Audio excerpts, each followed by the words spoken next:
I thought that the idea of I was here to be someone's boss or employer, not their friend.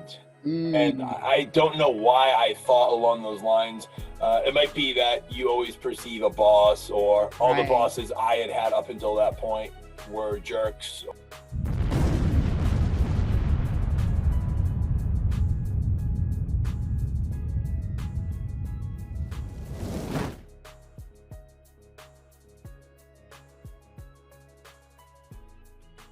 Well, welcome everyone to Leading with Audacious Confidence. I'm your host, Alicia Curry, and with me today is Chris Cianciulli. Did I say that right? You did. One of the I few did. that does. Yes. I know, because if you look at it to pronounce it, you really won't know what you're saying. So No.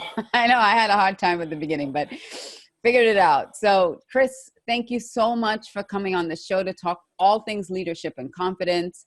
And I've been on your show, I've been on your podcast. I'm so excited to have done that. And so now tables have flipped a little bit and I get to interview you. So I'm excited.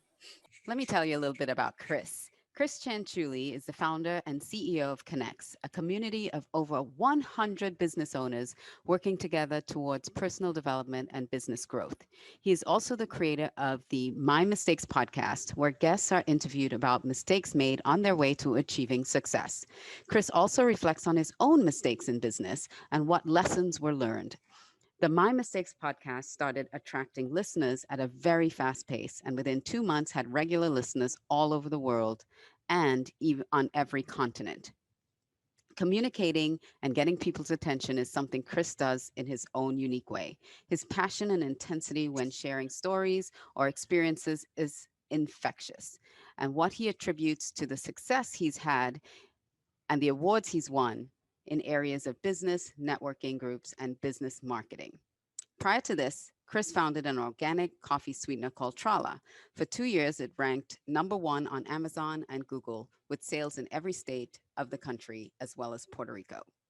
For 23 years, Chris worked with hundreds of clients as an exercise physiologist. He's opened gyms, one-on-one studios, consulted with fitness chains, worked in the sport supplement industry, trained professional athletes from multiple sports, gone on tour and worked with celebrities, filmed for a VH1 reality TV show, and been interviewed about a variety of topics on television and in numerous print and online articles. He's a proud father of 2 incredible daughters, Hannah and Kayla. And Chris would say his greatest accomplishment so far was convincing his wife, Laura, to marry him. Chris's passion is people. He truly believes that everyone has a story to tell and that others can benefit from hearing it. So, welcome, Chris. So am I. I'm not used to being on this end, and I'm excited to see what we'll be talking about. And please excuse, I hope, my background. I'm going to be confident, even though my green screen is off. And I just want you to know that that's not going to distract me. I'm going to be confident because I've listened to your advice. All right. We're not going to allow distractions to hinder us from getting great information out to you today. So, Exactly. Chris, the first question I want to ask is really, what is your leadership philosophy? Leadership philosophy and those that have inspired me to lead, I would say I'm a student of history and I love reading about historical figures. And Teddy Roosevelt is someone who I found to be a very inspirational leader because he was someone that he led his men. Mhm. Um, I believe in people leading by example. I believe in people not demanding of others anything that they won't do themselves. I believe a leader looks to create other leaders and tries to find qualities in other people that exhibit leadership as far as not being a follower, setting trends, not being afraid to take risks, but not putting others at risk when Mhm. taking risks. Right.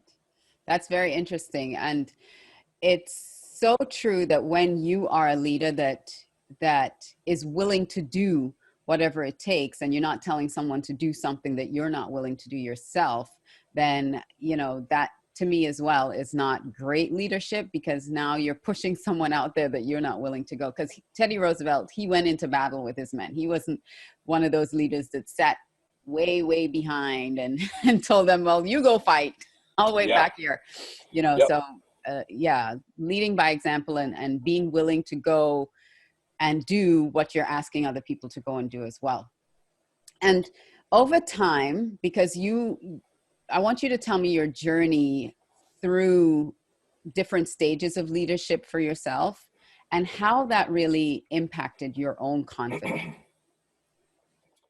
I would say my first role in leadership was, if we're going business-wise,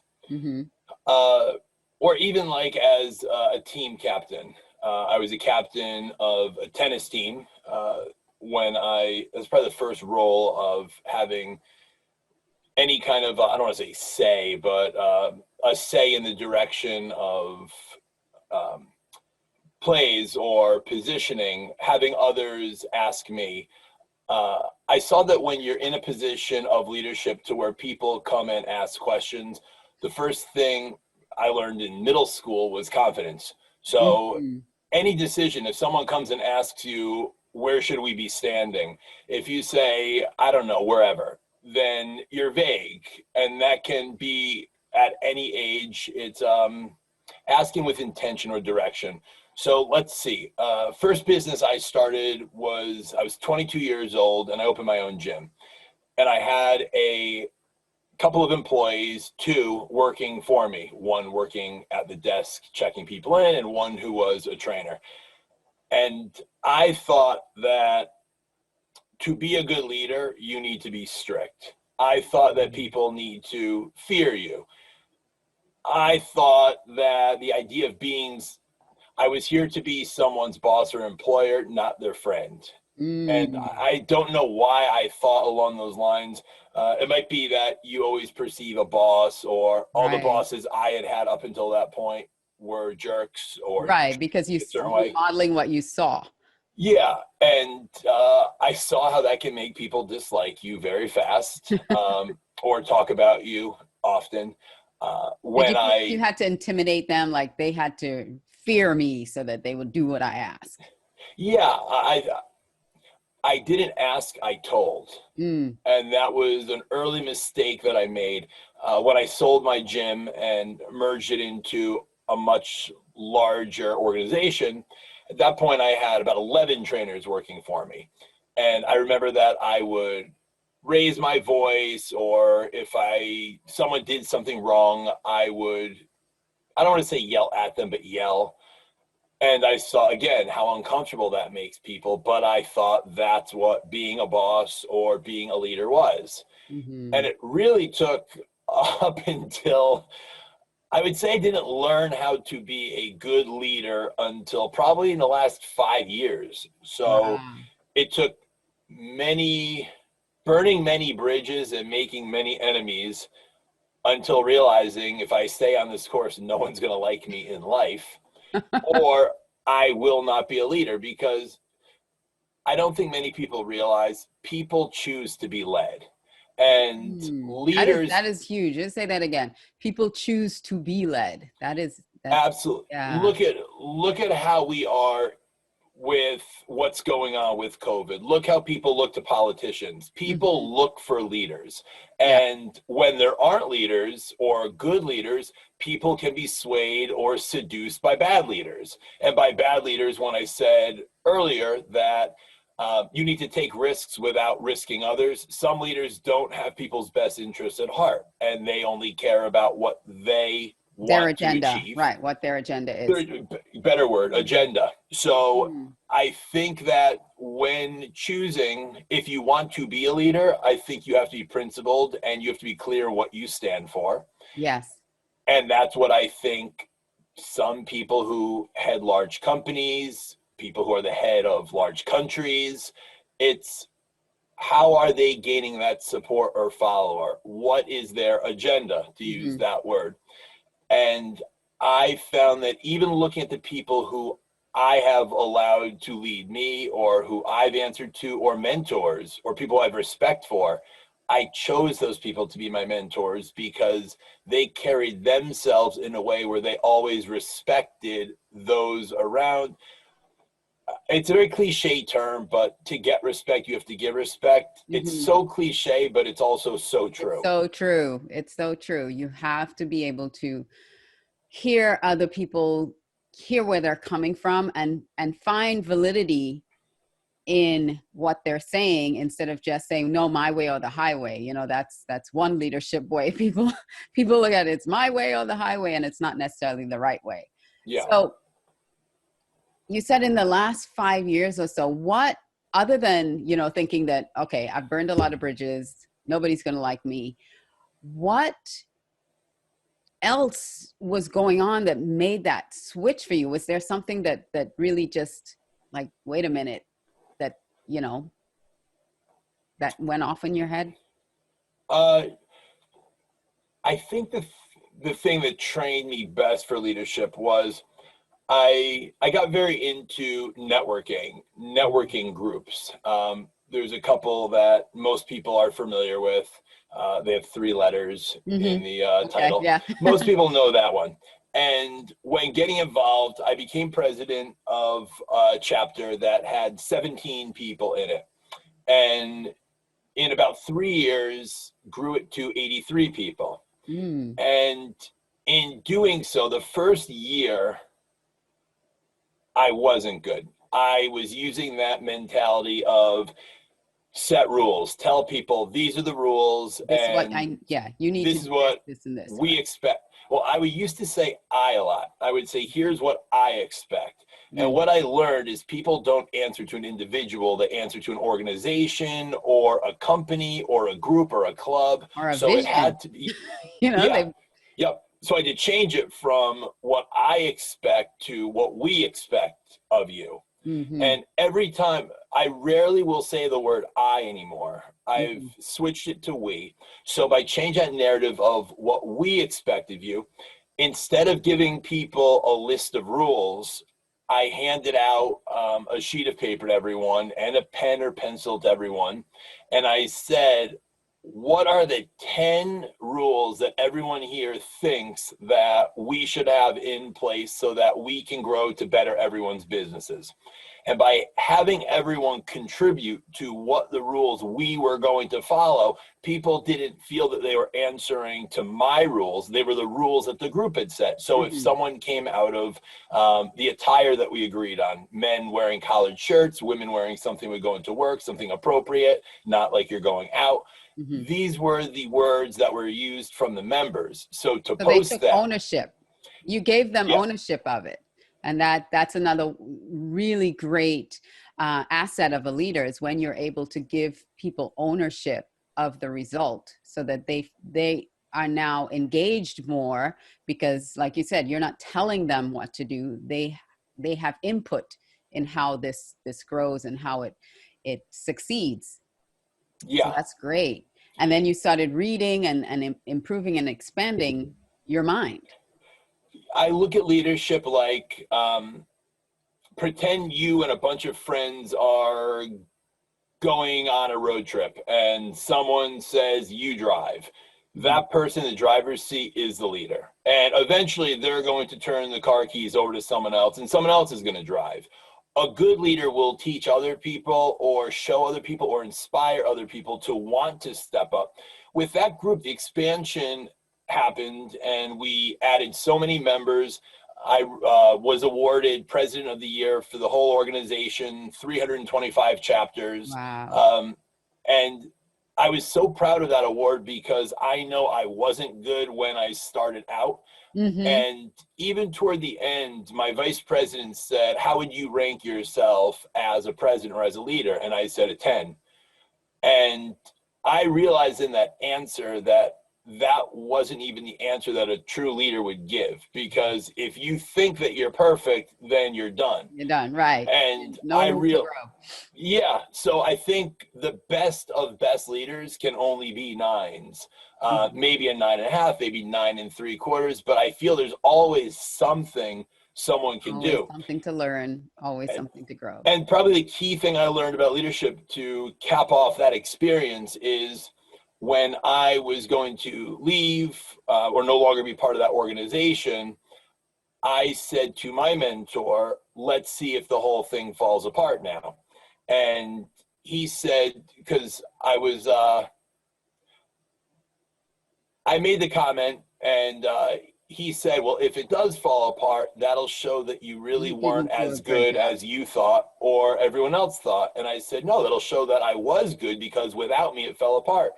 And he said, a good leader doesn't do that. A good leader builds something that's sustainable, even if they're not there. And if you put the right people in the right places, they can carry on. And that's how good leaders have legacies. Wow. And that was really powerful to me. And when I look back and see the group now, it has held its own over a year later after leaving that. And as someone said to me, that's a testament to the leadership, that you put a foundation in place that they can just now oversee and do what they choose to expand.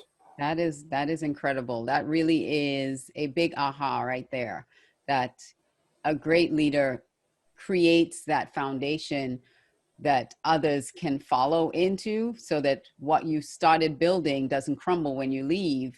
It actually continues to blossom and grow. You said something earlier that I want to go back to, when you were a team leader at, the tennis club, tennis team. You said you had to have enough confidence to tell people, well, to really instruct them where to stand, what to do. Just being able, like a leader needs to be able to make a decision about something. So you may step into a situation you really don't know, but they're looking to you to make that decision, instead of being like, wherever you want to go, whatever stand where you want to stand. How does that play into really good leadership for you, having the confidence to do that? Well, if I understood the question correctly, if a leader doesn't have an answer at that moment, I think the best thing a leader can say is, I don't know. I respect more a leader that doesn't know and says, I need to look into this a little bit further. Let me find out and get back to you. That's what I meant when I said to take risk without risking others. And not to get political in any way, but even the way that a leader handles crisis, I believe that no decision at this current time is a decision. So to even say, we don't have answers for you at this current time, we're working on it, we will be able to get back to you in the next 24, 48 hours. We want to look further into it. We don't want to give you false hope, put out false information. And when people look to a leader, you've got to imagine it. It's like a child looking to their parents. Right. I remember being a child, and no matter what was going on, my parents were so amazing at never allowing us to worry. Or, to this day, I can look to my father, and if he's calm in his situation or not worked up, I remain calm. I see with my kids, when they start to panic, they look to me to see how I'm reacting. I don't react as well as my father did. I'm not as stoic as he is, and I get worked up, and some of my emotions shine through when it comes to my kids or my family, different than the workplace. But I think with leaders, that's a key thing as well. Being able to separate from emotion, to not make an emotional choice when it's the workplace, whereas when it's your family, it's hard to not have emotion attached to it, because health, their lives, safety could all be on the line. Yeah, that makes a lot of sense. And saying nothing or doing nothing is not ever doing nothing when you're a leader, because like you said, you can always say, I don't have the information right now. And even with my children, as you were talking about, I've learned to do that as they got older. So when they were younger, definitely you have to keep that calm. You have to keep, they fall, you don't jump up and go, oh my gosh, they fall, you keep them calm, you look them over, nothing's broken, nothing's bleeding. Okay, you'll be fine. It's just a little boo-boo. But as they get older and they start asking more difficult questions, as a parent, I have also learned to say, you know what? I don't know that. I really don't know. Let me go find out, because I've never had to look at that before. I never had an experience with that before. Or even sometimes I tell them, you know what? You go find out the information and you come tell me, and let's have a discussion about it. So you're so right in when you're leading people. And a lot of the CEOs I've spoken to through this COVID, because I've been doing some insight interviews, the ones that their companies are increasing in this time, they've said that they have been very transparent, and they have told them listen, I don't know what's happening. We don't know what's going to go on. But one thing I will tell you, what we do know is that we're not going to panic. We're not going to lay people off. We're going to look at our finances. We're going to make sure that we can do this, this, and this. We may have to cut back on some things. They've been transparent in telling them what they don't know and what they do know. So I think if I could add to, with that experience of being involved in a networking group and being a president or a leader of the chapter, you said what changed that philosophy of leading. And I think something else was, when you are a boss and you are paying employees, naturally people are going to listen to you because you're the boss and you're signing their checks. Right. But being president of a group like this, members were paying, let's say, $1,000 for the year to belong to this group. Mm-hmm. They're all business owners who are their own boss. So a really tricky, challenging thing for me was, how do you keep people motivated and engaged when they're not used to answering to anyone and they're paying to be there? Yeah. So that clicked to me, and I said, this is going to be a challenging job, and the way that I'll be successful at it is if I include and involve everyone in things that go on. And then that carried over. And I feel a good leader, when someone comes to you with a problem, it's creating a culture where people don't come to you with just problems, but they come to you with problems and solutions. Or problems and ideas. Or gaps. Let's just say gaps. Sure. No problem. Let's say I noticed a gap here and I have a solution for this. Yeah. Absolutely. And I had a principal of a school in South Jamaica, Queens, here in New York, that I love the way she said it. She never says problem, like, oh, we have a problem here. She'll say, can we address a couple concerns that I have? And I learned that by just changing your vocabulary to not use words that someone could take offense to or get defensive over, Mm-hmm. but finding more benign words such as, I have a couple of concerns I'd like to address, or how would you handle this? Is this a concern of yours? So instead of being accusatory or telling someone something's not going to work, because no one wants to be shot down. Yeah, because either people dig their heels in or give up. Yeah. You come at them. So that is very great. And you want to keep motivating, because a good leader will get the best that your people have to offer. You can elicit those incredible responses because you're inspiring them, and they have to sense that energy. You can't look at a CEO and them have this personality like watching paint dry on a wall when they're talking, and you kind of tune them out. Most CEOs and people in charge of companies are dynamic. You want to hear what they have to say. It's fun. It's entertaining. When there is a meeting or you have to go hear the leader, the CEO, the president speak, it should be something you look forward to. Report, right. Yeah, it should be something like, oh, we've got this meeting. I'm going to get in some nap time, or think about the rest of the day, especially on Zoom calls when you have numerous people. If you have 20, 30, 40 people on a call, there's nothing worse than when you look at the screens and you see half of the people are on their phones, doing something else, phone, typing, making dinner, whatever it might be, doing something else. Yeah. So let's talk about Connects now, because you left that group that you were leading, and tell me about Connects. I'm going to get really excited here because I'm very passionate about it. So if my microphone gets fuzzy or anything, fix it up in post.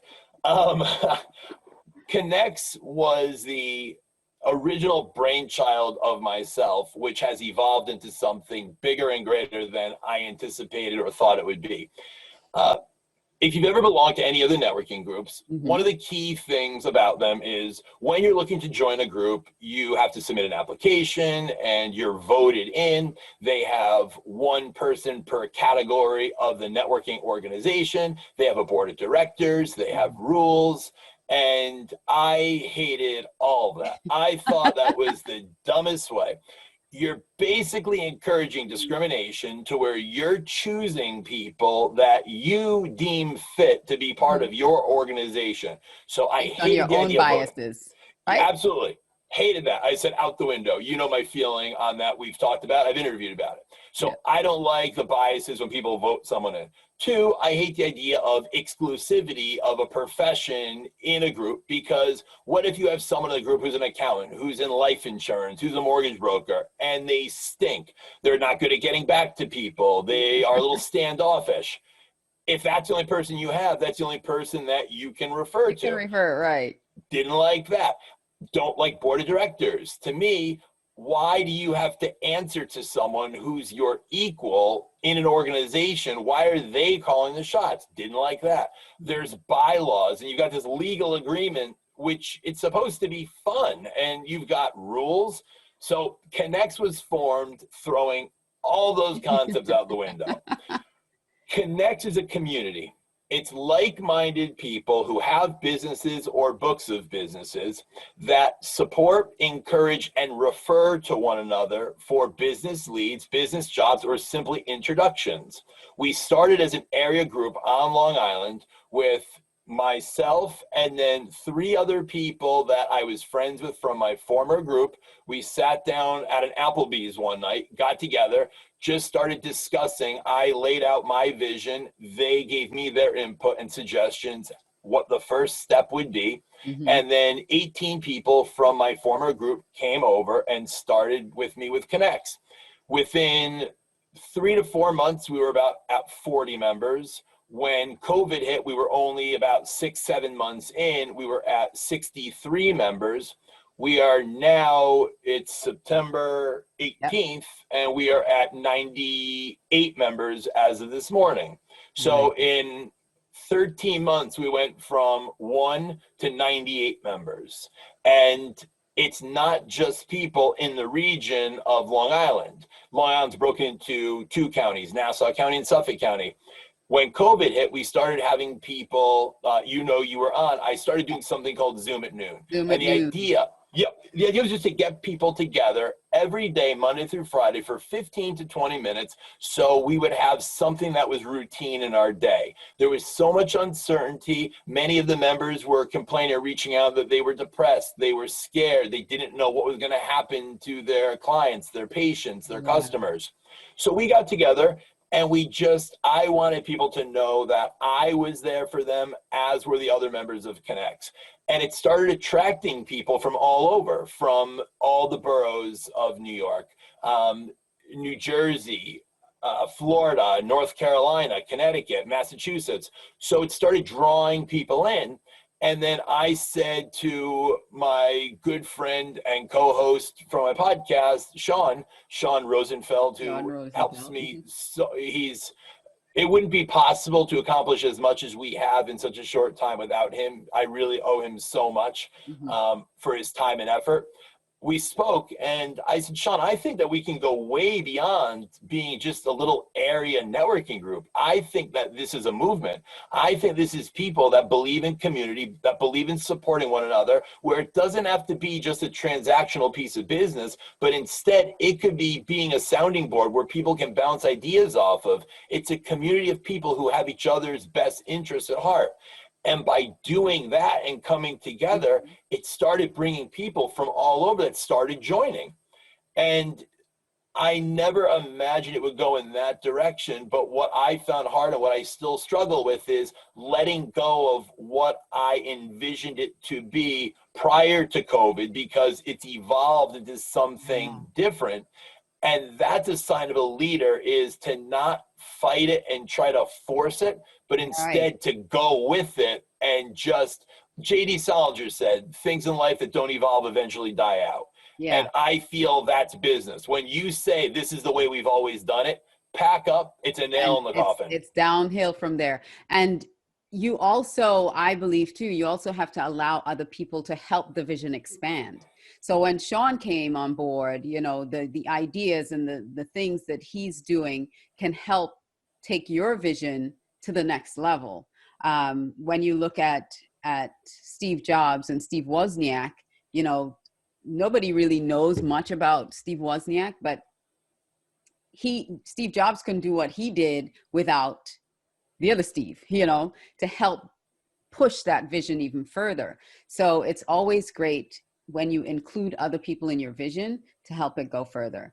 And I think to build a team, just because the team is important. And once it started to expand, it's delegating. So Sean is very good at communication. He's very diligent. He's in the world of insurance. So he's good at getting back to you and staying on you. So Sean became in charge of reaching out to members and getting them acclimated when they join. We then brought on someone who's an employee of Connect, a girl named Adele. She's phenomenal. She's so good at relationship building. She's so outgoing. She's done a great job recruiting. We have someone that's on board named Alyssa, who is at 27 years old. She's so far beyond the wisdom and being willing to outgoing to people. So she's great at building communities. She has a and that's important to understand the strengths of the people that are around you, the strengths of the people you're bringing on board, so that you can allow them to step into their strength and do what they do and not be like, have your finger in each pot. You know, my job is just the meetings. I write the meetings. I have the vision, but I discuss the vision with Victor, our SEO advertising web guy. Victor, it's coming up with a plan. Then it's talking to Sean. And I like to speak to each person individually and then get a small group together to kind of come with 2 or 3 options. But I feel a leader should always present options and not just an open form of let's discuss, because everyone's going to just throw ingredients into the recipe, and you know the expression, too many cooks in the kitchen. So it's I'm bringing my gummy options. bears into this casserole. Yeah. It's like, no. Exactly. So I think that, and like, I know I've evolved as a leader because I wouldn't feel right talking about Connects without mentioning all the people that have helped to expand it. Yes. And that's, it really is, I'm so passionate about it because I really, with all that's going on in the world right now and in our country and so much divisiveness, something that feels so amazing to me is when you have a group of people that care about one each other, and they don't care what your political affiliation is. They don't care what you do for a living. They don't care how much you make a year. They don't care about the color of your skin. Yeah. They don't care what religion you practice. They don't care if you're in a same-sex marriage. I love the fact of having a group of individuals in Connects that see each other as people. And that's our motto, is we put people before profession. We don't care what you do, because whatever you do for a profession, I'm not going to understand and I can't relate to. But if you're a man and you speak to me as a husband, as a father, as a brother, as a son, I know how I can identify because I'm all those things. Right. So we form relationships based on building rapport and not based on, well, I do mortgages, I do title insurance, I'm a real estate agent, we should work together. Yeah. That's not how we connect. We all connect as a community. Connect as humans first and then figure out what else. Humans first, jobs second. Yeah. Yeah. Perfect. That's wonderful. And then you launched a podcast out of all this, because you have the 2 X's, so now it's My Mistakes with the 2 X's. MISTAKEXX with the 2 little gingerbread men. Yeah. Yes, My Mistakes podcast. That brings, I started doing it. I started podcasting in 2008. My web designer, 2005, told me about podcasting. And I said, what is this podcasting thing? This it's a recording. This isn't going to catch on. This is a fad. And boy, was I wrong. But I did do a podcast back in 2008. They're on YouTube and they're horrible. But I said, in my experience at 41 years old, I look at the people that I've met. I look at the people I've worked with, and there's some of the most influential individuals in an entire industry. Huge. And I wondered, how are they so successful? And I would start talking to them, and what they shared more than their successes was their, I don't want to say failures, but their incorrect decisions. We'll call them mistakes.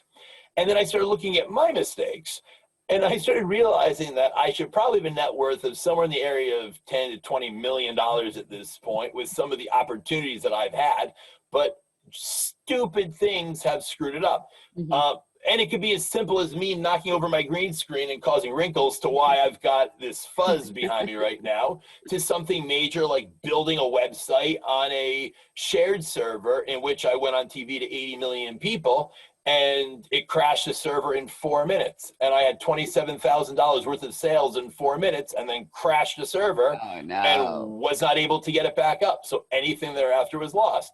That Oh, was a wow. big mistake. Yes. But I Oh my learned gosh. never build on a shared server when you're expecting heavy traffic. So I started this podcast called My Mistakes, and I asked Sean to host it with me because I love the chemistry that we have. He's calm, relaxed, thinks things through. I do none of the above. So it's a good It's a blend. great blend, yes. And the guests, I mean, we've had a guy named Josh York who started a company called Gym Guys with a Z. They're the largest in-home personal training company in the world. We've had Tim Sabian, who's the senior vice president of XM Sirius and started Howard Stern into syndication. Just some Billy Alvaro, a real estate developer whose company did over $1 billion. We've had 3 guests on that have done over $1 billion. And Wow.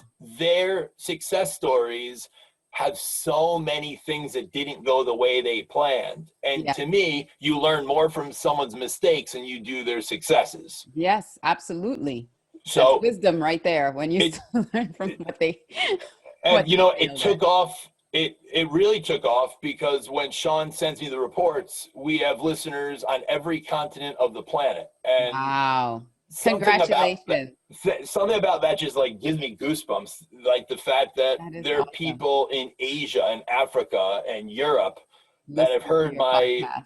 lispy voice, and it's only audio, so they don't get to see my fuzzy beard, which I still have not trimmed since COVID started, and I'm riding this all the way out. You're But right in it. it's been a great experience doing the podcasting because I get to reach out to people who I envy and look up to. Kevin Levrone, who's a professional bodybuilder in the Hall of Fame, he was my childhood idol. And to interview him and have him give me a 2-hour interview Wow. with some of the most telling stories that people in the bodybuilding world have always wondered, and he's never shared. And he shared those on my podcast. Wow. Like, that to me was really anyone that's watching that's into bodybuilding, Flex Wheeler, Kevin Levrone, Dave Palumbo, like the biggest names in the sport, and they've been on my podcast. So that's humbling. And I was your first female guest You on were. your podcast. I am honored. I was so honored that you asked. And I got a lot of feedback from your interview of people loving it, where they said you were such an inspiration. I had more men than women reach out to me telling me that they messaged me, said she was so great. I love her energy. I love her story. And I was almost upset to see how few women I've been able to get on. I mean, I'm looking for more women in business to interview, more women in business of color to interview. Like, I want to capture people's experiences that myself and my listeners don't know because we weren't born in that situation. But Right. I feel people should take effort or make an effort to better get to know individuals. Muhammad Ali once said that the service that you do for others is the rent that you pay to live on this planet. Yeah. The rent that you pay to live on this planet. The service to others. And Wow. I feel that the service that I want to offer to people is bring people's stories to the forefront, to tell the struggles that people have had, the mistakes that people have made. And I look at everyone who's alive and makes it to the finish line of life. They all have a They story to won. tell. They succeeded. They have a story to Yeah. tell. And I think we connect everyone's in that interesting. way. Yeah, I think that's why we connect so well, because we really have that same mission to really empower people to tell their stories so that others can also be empowered by them. So we're running out of time. I hate this, but we're running out of time. And I have another last question I wanted to ask you, because Yep. this is so fascinating, is you have children.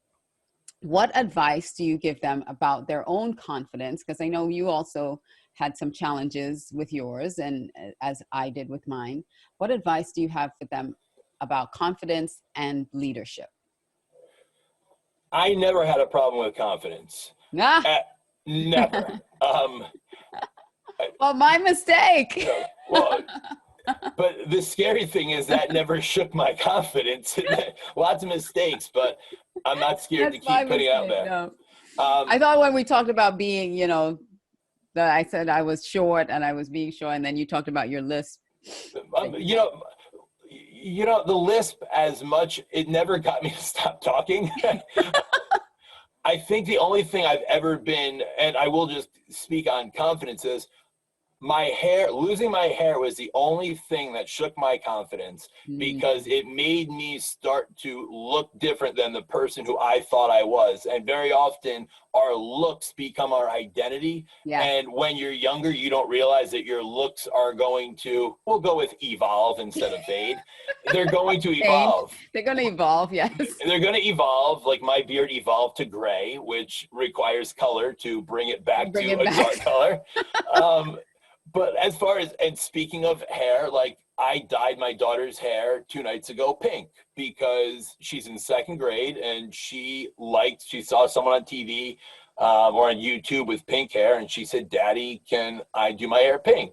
So I snuck to the pharmacy and CVS, and they had the pink and purple and blue. So I, without my wife knowing, dyed my daughter's hair pink, and went to my parents' house to do it there so we wouldn't be discovered. Rinsed it out in the backyard while my daughter was laying on the grass in my parents' backyard saying, "Daddy, why can't we use the sink?" And I said, "I don't want to get pink everywhere." So the reason that I was all for it is that was me as a kid. I was the one that was her individuality, right? Yeah, I was a skateboarder. I had the long hair, the ponytail, pierced ears, pierced nose. That was me. I express myself. My daughter, who is on the shy side, which my wife says, don't say in front of her, you're going to give her an identity and she's going to identify with it. So I don't anymore. But when she said she wanted to dye her hair, and when my wife said, "Why'd you let her do it?" I said, the fact that she wanted to stand out and she was comfortable too, I wanted to encourage it. Mm-hmm. It'll wash out. It's not like we're tattooing our 7-year-olds, which I told her she's got to be 18 for that. But Daddy will take her if that's what she wants to do. And I said that, and she said, "I don't ever want any tattoos like you, Daddy." And I said, "Great. I want my kids to make their own decisions." Right. So I, as a parent, and by no means am I saying I'm a good one or a great one at all, I take the advice of every parent who gives me a piece of advice about raising kids, because I know nothing about it. And something scares me about screwing up other lives tremendously. Yeah. I don't want to give the wrong advice. I'm so scared when I get her on the bus. I'm doing a double check to make sure she's got her water, her snack, her food, her ID, everything, because I don't want her to be that kid that doesn't have something and kids look at her and it be my fault. Maybe that's my own hang up, but I want to do all that I can. And I'm outgoing and I'll make jokes, and sometimes people roll their eyes like, "Was that appropriate?" With my kids is the only time I don't do that. We go to the bus stop. I say nothing. I'm quiet. I don't make any jokes. You don't want to embarrass them in any way. No, and she said that to me. She said, "Daddy, please don't try to make everyone laugh." Or she even said, "Daddy, please don't kiss me goodbye." And that's so hard as a dad, because I want to kiss her goodbye, tell her I love her. So like we have little code words, and I'll say our code word, or I'll kind of just like tap her 3 times. Yeah.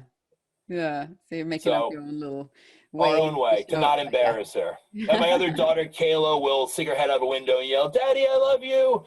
And that absolutely melts my heart. She's not shy, and I don't have any boys. You could probably use the word reserved over shy, so it does not. She's more reserved. Yeah, so we'll use reserved. One is reserved, and the other one, I never had any boys or sons, but if I did, they would have all the qualities and attributes that Kayla does, because she is me as a little girl.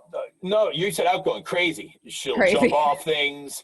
She'll dress up the dog. She'll try to cut his nails, put makeup on him. Those are the things that I did. So God gave it back to me. A taste of my own medicine.